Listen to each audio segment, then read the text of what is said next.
Buonasera a tutti dal Museo del Dopolavoro Ferroviario di Armaditaggia, sede del Grollo di Ventimiglia, che fa parte del grande Fondazione FS di La Spezia. Questa è la parte modellistica. Di sopra abbiamo visto la parte museale con tutti i cimeli ferroviari e alcuni filmati della storica linea che è stata chiusa nel 2001 e più recentemente anche il tratto da San Lorenzo. Questa è la parte modellistica. Abbiamo qui un plastico nel sistema Rivarossi donato dal dottor Panizzi di Arma, però è un plastico piuttosto vecchio che il nostro socio e collaboratore Franco Scigliano ha in un certo senso rigenerato, l'ha rimesso in funzione e io gli do un attimo il microfono che possa dire qualcosa anche lui. Beh, buonasera intanto.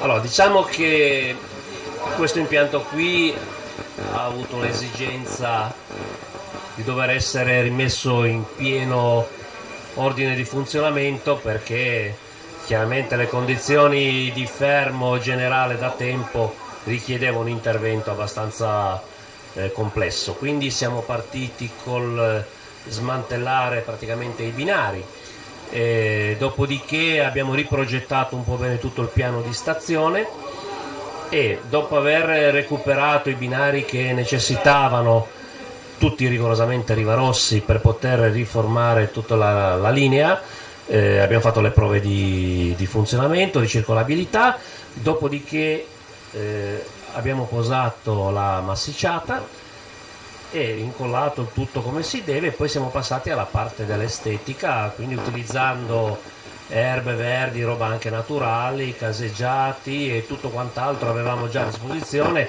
e altre cose chiaramente reperite tramite anche delle borse scambio, perché c'erano comunque delle cose che mancavano per poter completare l'opera. E alla fine, dopo tante ore di lavoro, anche notturne, devo dire la verità, abbiamo fatto tanti sacrifici in termini di ore, siamo riusciti comunque a metterlo a compimento, e oggi, seppur non è ancora completo, perché ci sono alcune cose che ancora vanno completate, sistemate come si deve, però già oggi possiamo ammirare comunque questo impianto che ormai supera ampiamente i 40 anni di età dal momento in cui era stato costruito e concepito.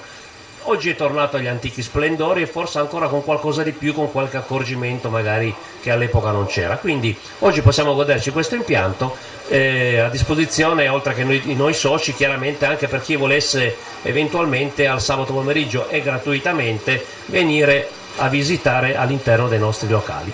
Questo è quanto. Io ripasso la parola, qualora fosse necessario, al nostro amico Achille. Allora, questo plastico qua, Rivarossi, materiale anche della Lima, è in classico stile direi italiano, però noi siamo un pochino internazionali e abbiamo fatto anche un notevole sviluppo di un plastico in stile tedesco della Märklin. Venite un attimo, lo vediamo. Questo è piuttosto lungo. Vediamo qua dove sarà sistemata una stazione di testa, non è ancora terminato, ci mancherebbe altro. Qui c'è il deposito delle locomotive, poi c'è tutto il lungolinea che fa una specie di svolta a U e poi torna da questa parte dove c'è un'altra stazione. Quindi in pratica i treni vanno da quel cappio di ritorno là a ciclo continuo e arrivano fino a questa parte qua del plastico. In scala corrisponderebbe a un percorso di quasi 7-8 km, però insomma noi ci accontentiamo perché questo ci è stato dato di locale e di più non possiamo richiedere. Questo è in stile tedesco della Märklin. Anche questo plastico qua è un po' sul vintage, nel senso che è ancora con materiale e armamento degli anni 50 e 60.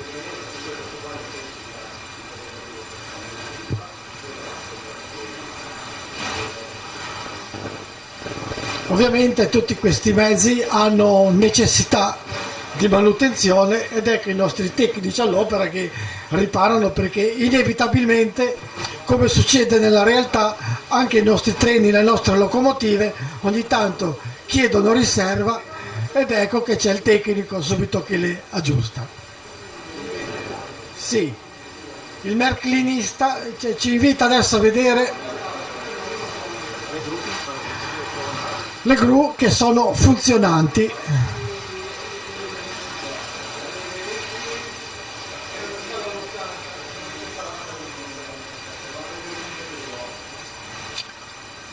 Vedi che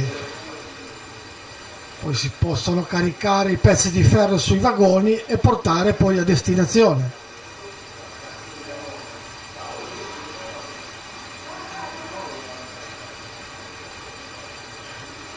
Con la calamita lo tira su e poi si trasferisce sui carri.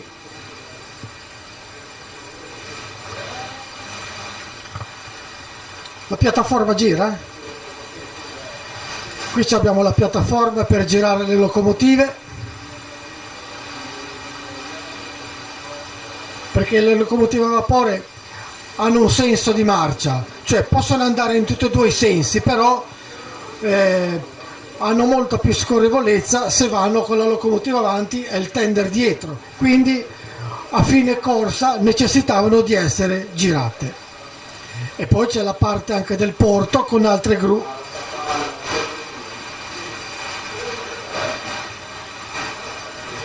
Qui poi adesso metteremo intorno la parte portuale dell'acqua, in qualche modo faremo un mare in modellismo per vedere caricare non solo i carri ferroviari ma di caricare anche qualche barca.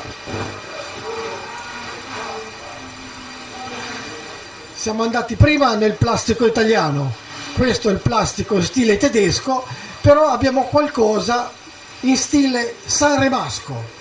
Venite che lo vediamo subito.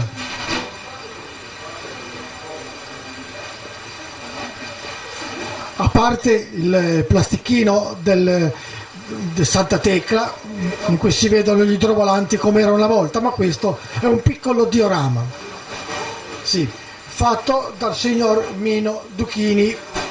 Ecco qua, questo qui è stato l'artefice, ma soprattutto quello in stile sanremasco della nostra funivia, dalla stazione di Sanremo, tutto il primo tronco, la stazione del Golf, secondo tronco che arrivava a San Romolo e poi il terzo tronco finale, quello con la campata più lunga, che arriva fino al Monte Bignone.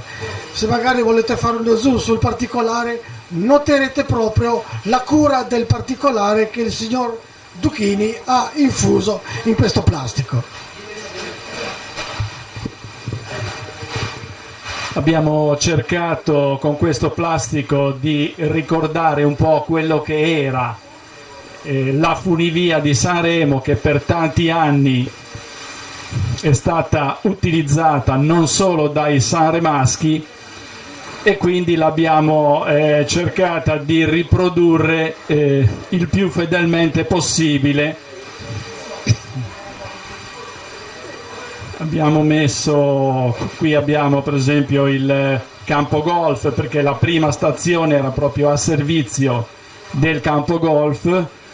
Poi abbiamo la parte che sale verso San Romolo passando da Borello, le curve della strada e la stazione di San Romolo, che era fatta a 90 gradi per servire poi Monte Bignone, con la famosa campata più lunga, che è rimasta più lunga d'Europa per tantissimi anni. Bignone a 1300 metri, è una zona dove d'inverno spesso nevica ed è rimasta insomma per tanto tempo così.